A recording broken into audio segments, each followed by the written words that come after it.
I really want to talk to you specifically about some of the everyday behaviors that are chipping away at the most important asset that you have in your business, and that is momentum.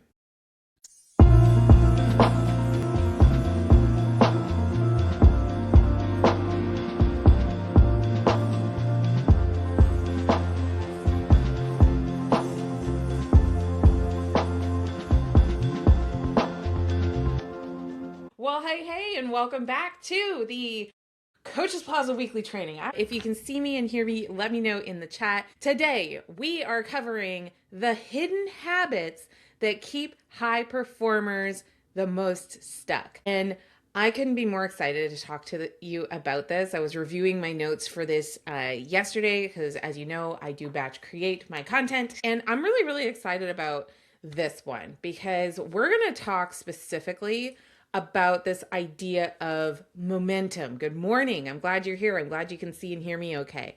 We're going to be talking about momentum. And this is one of the most important things that a high performer will have. Okay, so let's start to unpack this because a lot of the people, by the time they start to work with me, they have figured a lot of things out. They've figured out that they want to be a coach, that they want to have a business, that they want to serve people, that they are impact driven. If that's true for you, shout a Y in the chat.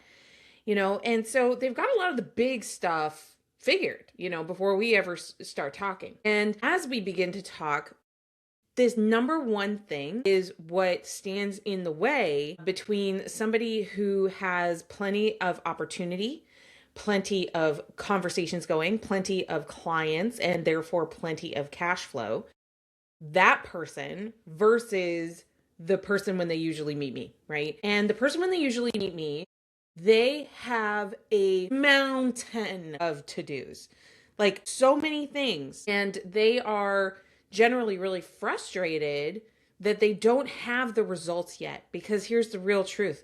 These people usually are working in their business every single week. And when I ask the question, how many hours are you working in your business? Typically they're telling me that they're working like 20 hours a week. And when I ask them, like, how long have you been working for 20 hours a week? They tell me, well, for the last year, the last 2 years, the last 3 years. And I'm like, wait, hold up. So you don't have the client flow and opportunity you want to have, and you are working at least half as much as a full-time job, and it's been a year? It's been 3 years? Like, I know what that's like because I had that similar season, right? And today we're going to talk about that other coach, the one that has a lot of opportunities, the one that has a lot of things that are just kind of showing up randomly on a Tuesday that are positive, right? So here's the real truth. It's not really the big stuff that is really going to stop your business from succeeding. Okay? The reality is it's all the little stuff. It's all the little stuff, all the little things. It's the quiet little habits that you've picked up that you're operating from. So I kind of think of it like every human being, it's almost like we've got this supercomputer of a brain, okay? And your operating system, right? Meaning like the way you look at the world, the habits that you have, the way that you treat other people, all of those things are encoded in your operating system. And it's those quiet little programs, those little habit loops that go unaddressed for a long time that you barely notice. They're usually the biggest obstacle. I remember when I was very first starting this business, I was thinking like, oh, I've got to have a big move. I got to get my big break, and Hollywood talks about this, the big break, the discovery of the actor, the things like that. Big breaks do happen. I mean, I've had some really incredible big breaks on the journey. But what people don't really talk about as much is the little stuff that is in between the big breaks. And I'm still here. We're working on our 9th year in business. And I was catching up with an entrepreneurial friend of mine over the weekend, and she asked me how I was, and I was like, still here, man. So if you're still here, it's not because there's a big move that rescued you. If you're still here, it's because you have a lot of little things that you're doing with a lot of consistency that compound over time. And I know I've talked about this before in our prior trainings, but I really want to talk to you specifically about some of the everyday behaviors that are chipping away at the most important asset that you have in your business. And that is momentum. Okay. The most important asset in your business is momentum. So I was talking earlier about like the coach who has this mountain of to-dos. They've been working 20 hours a week. They're showing up every week to their business. They care, but they're not getting client flow. Why? Well, because that coach is restarting every week or every month. They're constantly in this state or habit of restart. And what happens is when we restart, or when we pause and we restart over and over and over again, it kills the number one asset in your business, which is momentum. Okay. So, how do we build positive momentum, and what are those habits that kill it? Right. So, I kind of hinted at one just now, but a coach who has a lot of opportunity on their plate, arguably too much opportunity on their plate, right? Like we start having to get picky about the opportunity that we put on our plate because there's just so much. Like that coach that has really tapped into abundance. The big difference is that they show up with a level of consistency that most people just don't, right? And that's not just coaches, that's like business owners in general. Business owners in general really struggle with this. So let's talk about why consistency is built on small habits, not on those big goals. We're going to talk about the invisible patterns. There's 3 invisible patterns that I want you to identify, I want you to recognize, and most importantly, remedy, right? So identify, recognize, and remedy, IRR. And then we're going to talk about how we can reinforce the positive momentum building habits that are really going to move you forward, okay? Oh my gosh, I'm so glad that Annie's here. Good, good. This is a good one for you. We're going to use a special rule that I have followed for years. Whenever I feel like my momentum is starting to fade, to die, like what do I do to like turn it around? Okay. And then we're going to talk about how to approach all of this, because here's the raw naked truth. When I first heard about this idea of compounding my momentum, the compound effect, I did take an audit. I looked at my life. I looked at my bank account. I looked at my friend count. I looked at my health counts. I looked at like everything. I just basically took a snapshot measure of where I was in life. And I was like, crap, right? Because so many of the things that I measured were so far away from what I felt was my ideal, like what I wanted to create in my life. And that realization of something that I lovingly call the gap, the recognition of the gap, freaked me out. Okay. It freaked me out because I was just like, oh my God, how did we end up here? How am I possibly going to migrate myself, my being, my outcomes from here to there? How am I going to do that? Now, just to paint a little bit of a picture for you, when I actually did this in my life, I did have a good job. That one I was like, yep, good job, making good money. But I didn't have any really close friends, really. I didn't have a great relationship with my stepkids that I get to enjoy now. I was lost in how to build like a really good marriage. So our marriage wasn't bad, but it also was like we got married and then I was like, kind of a stutter step. I was sort of in a stall sort of a place. I'm like, okay, where to from here, right? What else was going on? Health was a joke, right? Like I was really not taking care of my energy, my body. I was sleeping maybe 6 hours a night on average. And I was eating just garbage. It was terrible. And I was drinking too much, right? So I had like all that was my reality. That's when I like calibrated. And when I'm working with people as a coach, the number one thing that is the hardest for people to face is reality. For real, right? Because what happens is we engage in this fantastical thinking about what we're going to do or how we're going to be or what's going to be different in the future that's different than now. We see where we are and we get emotionally triggered by that, right? And then we start having lots of feelings about it, right? And when you have a lot of feelings about it and you don't have emotional regulation tools and you don't have good coping, guess what happens? We engage in what I call coping behaviors. So coping behaviors are anywhere from kind of like minor things we do to avoid the situation, minor avoidances, all the way up to addiction, right? And it's kind of a spectral thing. So like just take a beat here and just identify. You for sure have coping behaviors. Like one of my coping behaviors is scrolling. Like if I'm blue, my screen time goes right? It just goes up. If I'm happy, my screen time kind of can go up too. Why is that? Well, I want to share with you a book that really changed my life and my perspective around this gap. And it's called The Big Leap.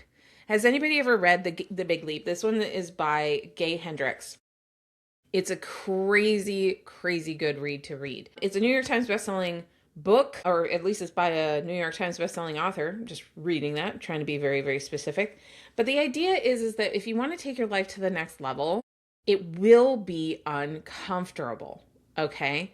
So we all have kind of this barometer or thermostat of our expectation about how our operating system is going to play out. What's going to happen today? What are the routines? How am I going to react to that? All of that is kind of pre-coded into our habits and our expectations. And if you're wanting to, for example, shift into a happier and more self-actualized, fulfilled kind of a place, and you've been indoctrinated or trained into a very depressive, anxious kind of a place, that shift is going to actually be really uncomfortable. Why? It's not because it's actually hurting you. It's just because our brain, our operating system is programmed to return to baseline. So if you've really worked out a baseline of like, this is the amount of happy that I get to be, or this is the amount of wealth that I get to have, or these are the number of friends that I get to have, or this is the amount of reach that I get to have. If you have been programmed that, hey, like I am, goodness, here's how I hear this all the time with entrepreneurs. I'm an introvert. I don't know how to meet people. I'm so uncomfortable when I meet people. And I'm like, okay, that's been your operating system. That's how you've developed that social habit. The thing I want you to know is that you can make a leap. You can decide today that you are a friendly person. You know, one of the things that really changed me from being somebody who had very, very few close interactions, very, very few close social connections, to somebody who, like, I actually have to kind of manage it now, you know, like I'm getting texts all the time and stuff, which is great. I love it. But that transition didn't happen because just one day friends got better. I mean, my friends are better, but what actually happened is I decided I don't give a toot whether I'm an introvert, an extrovert, an ambivert, or an alien. Like, I really don't care what my personality profile says, or what my zodiac says, or what my friend or family member says about what they actually see of me, because here's the truth. I am not fixed. Okay? I am not this unchanging rock careening through the universe. No, I am a growing, evolving, conscious being that can update my operating system anytime I like. Now, does that mean that it's always easy to code the new habits? No. Hell no. Heck no. Absolutely no. It's not always easy to do that, but that's actually the design. Because guess what? When you do successfully recode or encode a new set of behaviors, a new way of being, it is hard to deprogram. So like now that I've encoded that when I go into an environment and I interact with people, I am friendly and I smile, it's hard not to. It's actually hard not to smile, not to introduce myself, not to ask the question, but it's because I took the time to actually adjust the programming. Does that make sense?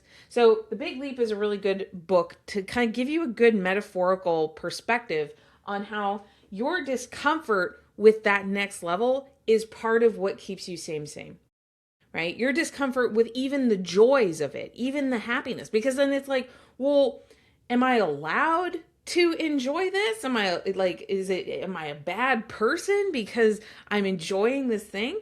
Like these kinds of questions are normal that come up during these kinds of changes. So, okay, let's take it back. I wasn't really going to go talk so much about the gap, but don't be afraid of the gap. Okay. The gap is the gift Because when we have a gap and we can actually identify, this is my gap.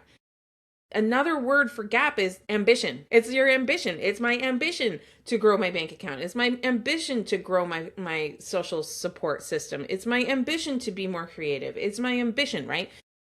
Your ambition is absolutely required to cultivate a momentum habit around your motivation. You know, one of the things that I hear from coaches that struggle to get clients versus the ones that don't struggle to get clients is the ones that struggle to get clients, they are waiting for motivation. They're just waiting for it. And it doesn't come because they're waiting for this like magical fairy of inspiration to come and just like bless them with a thought, an idea, and a spurt.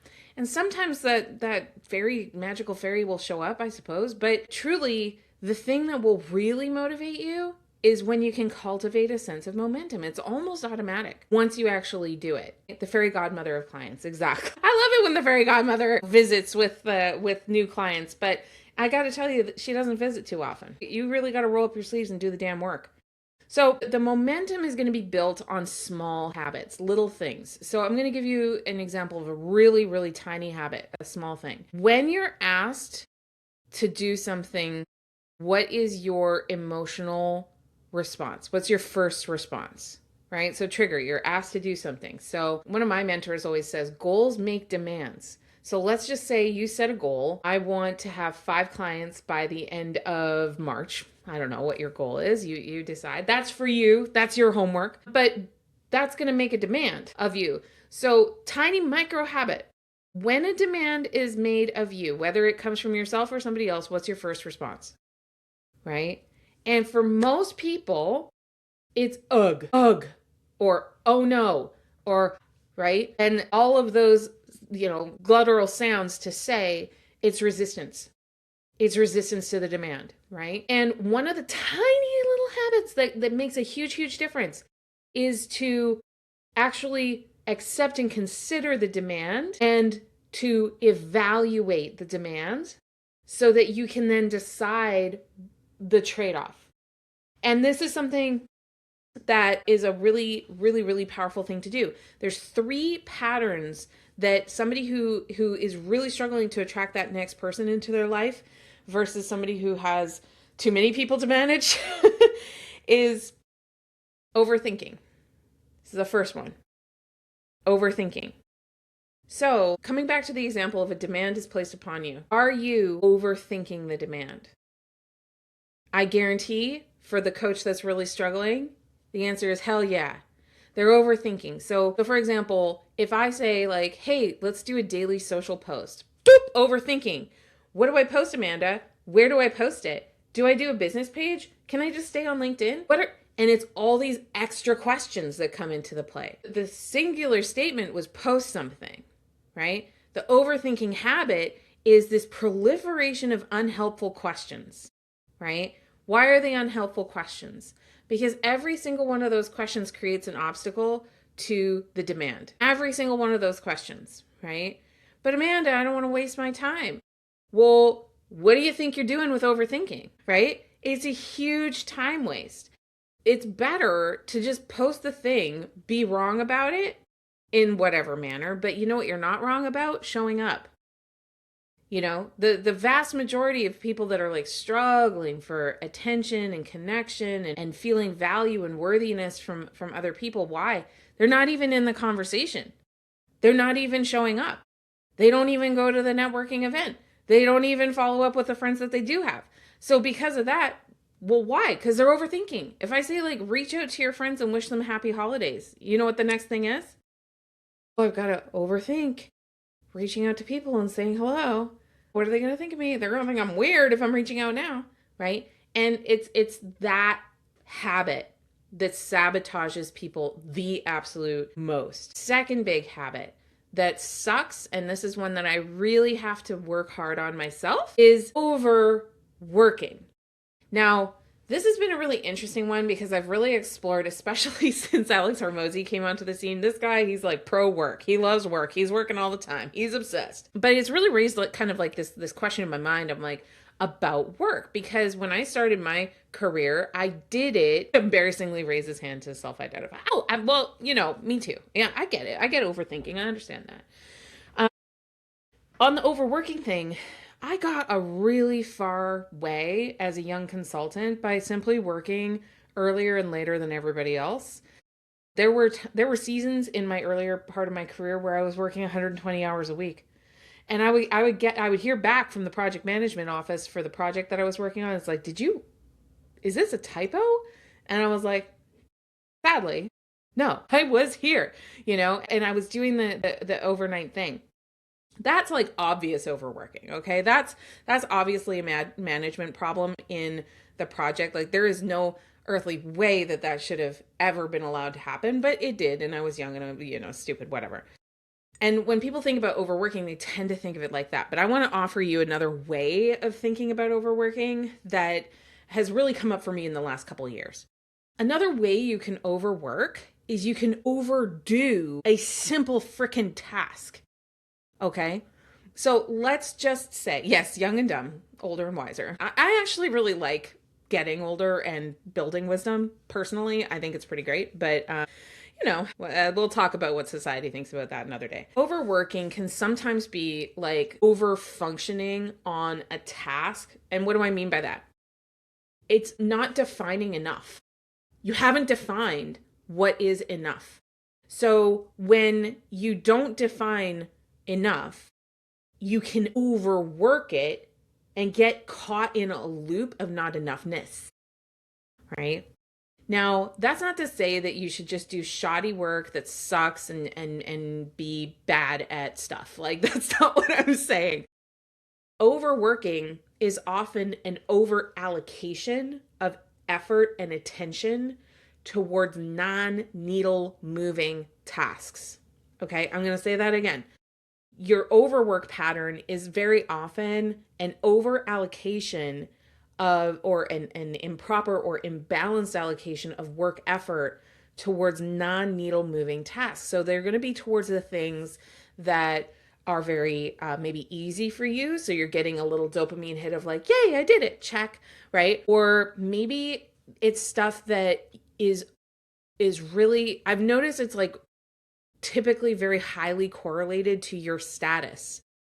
So like how you think your peers are going to look at you, you spend a lot of time on that. And I see this with so many entrepreneurs, love them to death.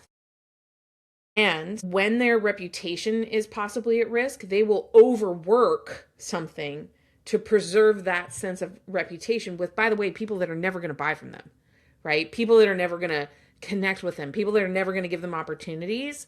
They just like over-index and over-function. So overworking is really another, oh gosh, coaches, I see this one all the time too, for overworking is when you've promised and committed to do something for a client, right? So you sold a package, right? And then you are hyper available at wild and crazy hours, responding to over deliver on what you do. I actually really do like over delivering. I think it's a good idea, but you got to be really careful that it doesn't turn into hours and hours of work on your weekends, or, you not being able to have high functioning relationships outside of your client relationships. So overworking, that's a really, really big pattern. And again, it comes from a lack of definition and specificity about enough. What is enough? Right? And ideally, and when I'm working with my clients in my program, the Experts Network, I'm helping them to actually architect a program with real definitions so that they're very clear about what it is that they are offering. And it's not less than that, and it's not more than that. It's like, that's what it is. And then if you want to bring in additional moments of surprise because you have excess energy, fine, but be really careful about habitualizing that, right? Because if you make that a really big habit, what it does is it takes your time, energy, and focus away from the needle mover.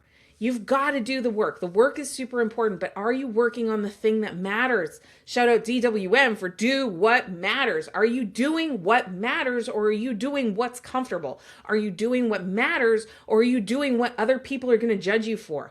Are you doing what matters, or are you just doing what the old operating system has been telling you to do over and over again? Do what matters. Dang, so good. Love that one. Third one. The third really big habit that especially coaches and experts have to be so freaking mindful of, because you're people. Like I know a lot of coaches are kind of moving out of this people pleaser season. They always tell me like, I'm a recovering people pleaser, or I'm working on my people pleasing. And I get it. So this particular third habit is like such a sabotage, and that is overcommitting. Overcommitting. So overcommitting is, I would say, a little different than overpromising, but it kind of lands in the same sort of place. Your promise is a verbalization to somebody else that you're going to do a thing, right? And it is also a commitment, right? So when you make the promise, it's a commitment. But sometimes you're making commitments even without having had a conversation with other people. So when you make that overcommitment of how you're going to show up in a given thing, that can really, really hurt you. And especially if it's habitualized. So there's this thing that they've discovered with ADHD, that a lot of people with ADHD tend to engage in something called time optimism. So it's this optimism that, oh yeah, I can get this done in like 5 minutes, right? And it's this lack of recognition, because like the thing about ADHD is it affects your executive function, right? It affects your executive function, and it also affects your regulation when it comes to like motivation. So this time optimism thing is when you look at a Saturday morning and you're like, I'm going to get 10 things done or 19 things done. And that overcommitment can be a real challenge. Now, speaking as somebody who has ADHD and needs to really like think about how I approach my work, this one is a real friggin' doozy, because I always want to take things to that next level, and I always want to I want to do a good job. I want to friggin' show up. I get it, right? However, if you're in this overcommitment loop, you find yourself in this place where you're consistently and constantly breaking promises to yourself, right? So I look at a commitment a little different than a promise, because a commitment is more of a promise that I make to myself, and a promise is a commitment that I'll make to you, right? And I keep my promises. I'm very, very good at keeping my promises. I'm less good about keeping commitments. And in particular, what I've noticed to solve that one is that my appetite for what I want to do is always really high. I always have this ambition, that gap we talked about earlier. My ambition is large. And you know what's crazy? There's this tendency that once we achieve and become and create and do the things that we set out to do, and that gap starts to close, you know what happens? You look over the horizon and you widen the gap, because you realize like what is actually possible for you. So for a given person, the actual gap is never going to actually be closed. The question is the gap moving? Is there progress? Are you moving things through and setting a new horizon? That's the question, right? Because when you get that progress going, that's where you feel the greatest sense of fulfillment and activation. And that's why I'm always telling my clients, I'm always telling people, I'm like, look, I know it seems like your bank account is what's making you miserable, but you're miserable, and then you look at your bank account and it's making you sad, right? Like, we can activate how we want to approach and how we want to actually feel something. And look, I've had times where my bank account was super full and I was crazy happy. I've had times where my bank account was like super empty. I was crazy happy. I've had times where my bank account was super empty and I was crazy happy or crazy bummed, right? And I've had times where my bank account was really friggin' full and I was still friggin' bummed. And I was like, whoa, money isn't actually the thing that makes you happy or sad. It is the story, the narrative that you're telling yourself. And I am telling you that as you make progress in your life, you accomplish things, you achieve things, you really integrate your growth, your learning, all of those kinds of things. That is what activates a greater sense of fulfillment and satisfaction. One of my mentors, Brendan Burchard, likes to say, strive satisfied. And I love that idea. Like, strive satisfied. Be grateful for what you have. Be grateful for where you are. Be grateful for the ambition that's been placed upon your heart, and strive. Like, show up, do the damn thing. And if you're committing to garbage, if you're committing to things out of a sense of previous obligation, or a sense of like shoulds, or even just like committing to things just out of kind of a ritualistic kind of a place, stop it. Really examine. And there's two places that you can actually really look to see, where are you committing. Number one, your calendar. And whether you write things down on your calendar or not, That's another micro habit. But like, let's just say you wrote down literally how you spent every 15-minute increment for, let's say, a full week. And I've done this down to 5-minute increments for a full week for like 3 weeks. So I've got like quite a bit of data that I've done with my time studies. And I've done several time studies. That's what it's called, as a time study, when you study how you use your time. But when you actually document the specific time and date and the specific thing that you were doing, that is where you are committed. And if you're like, oh my God, I'm really committed to this, my favorite show on HBO, or oh my gosh, I seem to be so committed to like having these super drama conversations in my family, or, like I seem to be really committed to spending a bunch of time in the toilet. I don't know your thing, right? I don't know what it is for you, but I guarantee you've committed things and they're on your calendar. The stuff that's on the to-do list, the promises that you're making to yourself that you keep freaking breaking, those are not your authentic commitments. She said it on a Monday. If it rises to the level of to-do list but does not rise to the level of commitment on a calendar, it's not really a commitment yet. It's just an idea. It's a thing you could do. It's an option, right? So you've got this to-do list that's weighing you down and you're like, oh, I promised I was going to get all this stuff done. I'm like, yeah, well, we can talk about making the promise, but the truth is that you really didn't actually commit to it because you're not trading time, money, or energy to make it happen. And because you're not trading time, money, or energy to make it happen, you're engaging in lip service. You're just talking. You're just making noise. You're not actually really doing anything. And I hope that it is not coming across as hard as it sounds to me. But truly, like that habit of putting so much on your plate and then continuing to engage in this story about how you can never actually move things forward, that's just making you feel like crap, boo. It's making you feel terrible. It's making you look at other people who are making the commitment with envy, because they're building things and getting things you wish you had. And the truth is that the habit change there is to prioritize and calendarize, right? So it's fine that it starts with a brain dump or a to-do list or even a project plan. That's okay that it starts there. But until it rises in priority to appear on your calendar, that's the habit, that's the bridge habit that's absolutely missing for most people. And neurodivergent or not, like, prioritization is actually really hard because people don't want to admit that something is more important than other things, right? And why do we not want to admit it? Status. We're afraid of how that makes us look to other people. And we're like, oh, well, if I prioritize this, then so-and-so is going to be upset. If I prioritize that, then so-and-so is going to be affected. And so like, it's actually social pressure that is one of the biggest culprits in not prioritizing. The other big culprit is not knowing that you need to. But now you don't get that anymore because you've been on my live today. So you don't get that excuse anymore, right? So now it's like the next thing. Once a person knows that prioritization is the key to honoring commitments, then the next thing is like actually doing something about it, right? And it's that social pressure. And social pressure doesn't have to look like, there's a lot of rhetoric about, it's not rhetoric, it's like true, but there's a lot of conversation around bullying, right? And so we kind of conceptualize like personal, like social pressure is like bullying. But actually, no, social pressure is really unconscious for a lot of us, for most of us. It's this recognition that we need to fit in with the tribe. And so when we're going to prioritize something, there's a very natural pairing thought that goes with it of like, what is so-and-so going to think about this, right? Or how is this going to be received? Or how is this going to work out? Or what is so-and-so going to think? And the thing is that you've got to really, first of all, cultivate those so-and-sos, right? Think about, who are you impressing anyway? Who do you need to impress anyway? And, I often tell the story about how like small my social circle was when I started. And I realized like that was actually kind of a crazy advantage because being so socially isolated in some ways allowed me to be far more intentional when I started to grow my social network.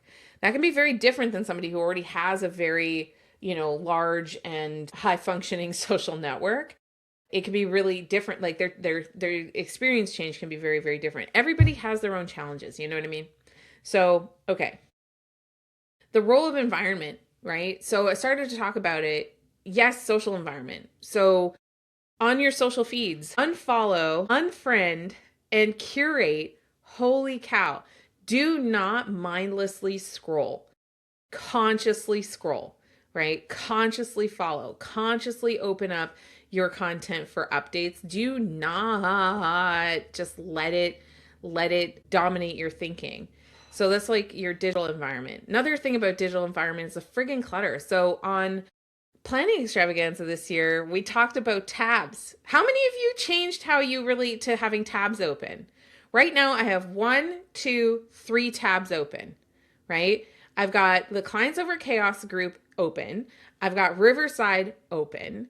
I've got my notes for the live stream open. And that's just because I printed it real quick before I went and I didn't quite close that one, right? So, yeah, what I told you then and what I'll remind you now is that if it's that important, you can go back to the link. If it's that important, you can go back to the link.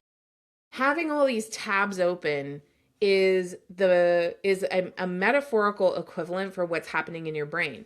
You're just flipping between all these things and hoping not to forget stuff, right? I love tabs. Like it's a manifestation of what's going on in your brain. You're holding all these ideas open and you're not closing them. You're not making decisions. You're not deciding to let it go. You're not deciding that that's not important right now. You're not choosing your priority. And I can see it in the number of tabs that you have open, right? So I think it's a really powerful thing to like close the damn tabs. Same thing in your house. So if you've been in the habit of high, loop opening, how many of you can recognize, holy cow, the clutter, right? I've got all these, I used to call it my complex filing system. Because magically and miraculously, I can usually find what I want to find in the piles. But like I've been like a clutter bug for most of my life. And what I realized is I'm like, my God, that's actually what's happening in my life. I have these piles of concerns in my brain, right? Piles of concerns, AKA life arenas, but they're not organized, right? And I was listening to a podcast by where David Goggins was speaking. It wasn't his podcast, but it doesn't really matter. But it was David Goggins that said this. He said that he spends time every day in meditation, and he talked about placing thoughts in his mind like an organized garage.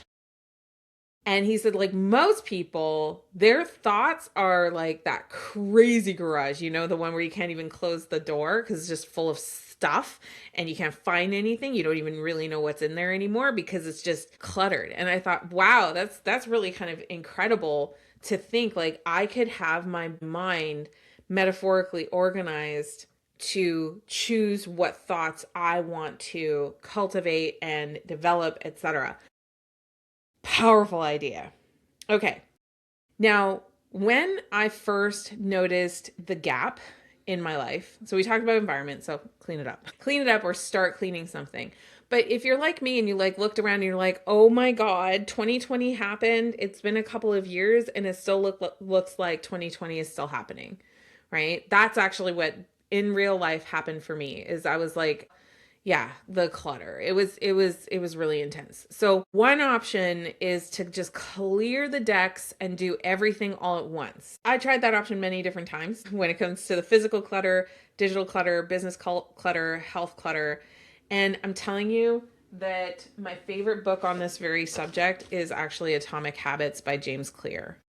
So Atomic Habits is about building good habits and breaking bad ones. And he teaches some ideas like anchoring. So for example, if you've been a clutter bug, and we've got 2 floors in our house, right? So I had a lot of things downstairs that belonged upstairs. And I was like, oh, this is really getting me down. I don't like it. So I built a little habit of every time I went upstairs, I would bring, an arm of things. I would just bring an arm of things. And I would do that every single time I went upstairs. It's like, Amanda, you are henceforth not allowed to go upstairs without putting a few things in your arm and walking up the stairs. Guess what? Now, fast forward, and this occurred literally over months, right? This would be very agonizing for some people, but the little habit of doing it gave me the sense of progress. And then one day I had like a big motivation day and I was like, you know what, I'm going to clean the whole thing, right? So I look at like the little habits and the little adjustments as the doorway of creating the higher likelihood of the potential of a big day of motivation. And my rule around big days is like, don't take a big day where you've got like a lot of energy and a lot of enthusiasm and like everything's been really working for you. Don't take a big day and turn it into three subsequent bad days, right? So what do I mean by that? Your current mood and energy is largely dictated by the actions that you've taken in the last 72 hours. So if you have a day where you completely overexert yourself, you are not eating, you're not hydrating, you're not taking care of yourself, you're not building in the breaks, that can follow you for like 3 days, right? So be super careful about those kind of like manic days where you're like, oh, I'm going to change my whole life.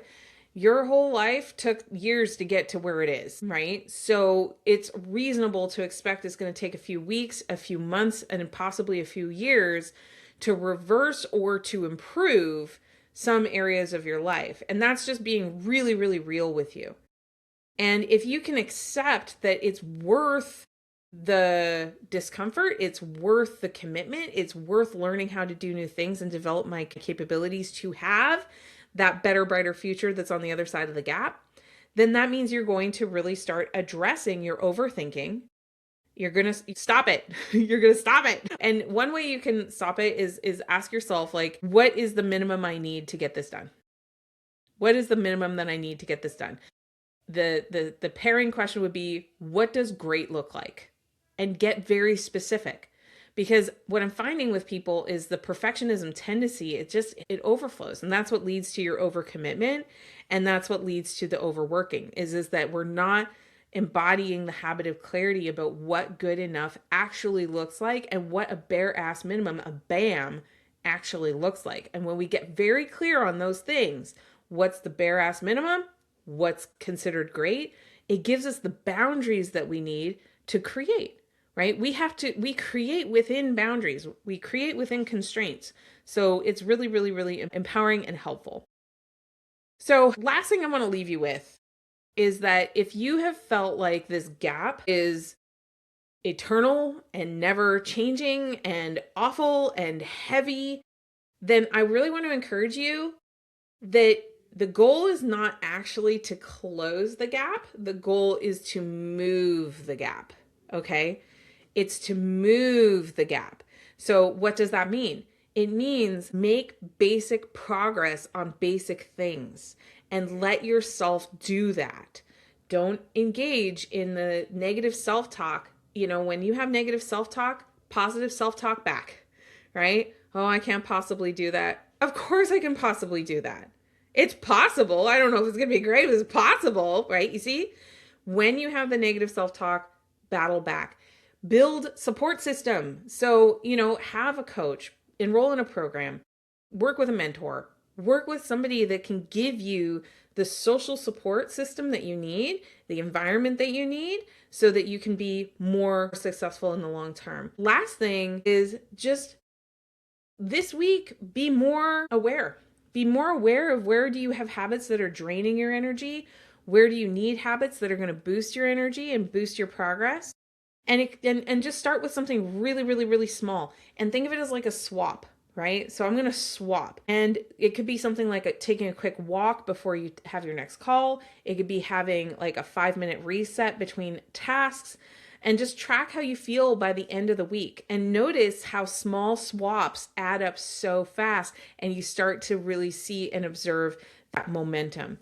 So if this episode has really helped you with building better habits, make sure you share this with a friend. You can send them to nextnumber5clients.com. That's nextnumber5clients.com, where you and your friend can get access to all of our library, including this recording, to just like stay on track as you build your expert business. This week, we are going to be meeting with the first 5 clubs. So we've got the first 5 club connecting this week for our, it looks like that'll be our second second Tuesday of the month. So we've got 2 coaching calls for First 5 Club coming up this month. So do make sure if you're not in the First 5 Club, you send me a DM that says First 5 so that I can make sure that you get the invitation to come join us for that interactive coaching call. That's going to be tomorrow. And we got another one coming up on the 20th. The other thing that I want to make super sure everybody has on their calendar is the AI Expert Intensive Weekend. So that is coming up this weekend. It is going to be on the 17th and 18th from 12 noon to 4 p.m. It is a paid program, but I made sure that it is priced less than a nice dinner out with a friend. And so if you have not already registered for the AI Expert Intensive Weekend, do make sure that you do so. If you are a client in the Experts Network or the First 5 Club, you get $100 off of the regular price. If you're not, you can still join us. It's going to be $297 for anybody who is not already a client with the First 5 Club or Experts Network.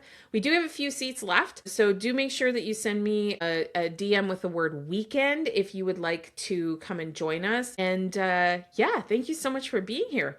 We'll see you very, very soon and have a great week. Next week, we're going to be back, and I believe our topic is going to be how to scale without burning out, the smart way to grow. I think that's what we're talking about, and if I'm wrong, we'll update it in the Clients Over Chaos community. All right, my friends, take care.